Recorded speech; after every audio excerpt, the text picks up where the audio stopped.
பெண்கள் தங்களை பாதுகாத்துக் கொள்ள தற்காப்பு கலைகளை கற்றுத்தர நடவடிக்கை எடுக்கப்பட்டு வருவதாக மகளிர் ஆணையம் தெரிவித்துள்ளது.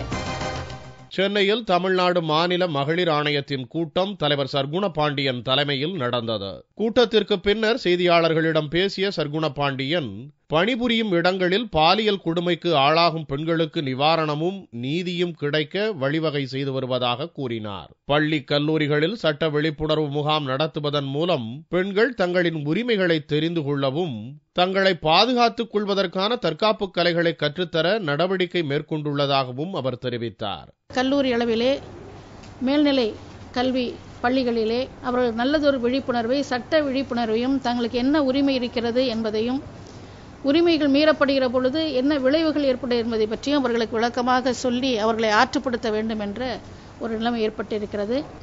மாண்புமிகு முதல்வரிடத்திலே அனுமதி பெற்று அந்த பயிற்சிகள் தொடங்கிய பொழுது யார் வேண்டுமானாலும் பெண்கள் வந்து கற்றுக்கொண்டால் அவர்களுக்கு தற்காப்புக்கு அது உதவும் என்று நம்புகின்றோம்.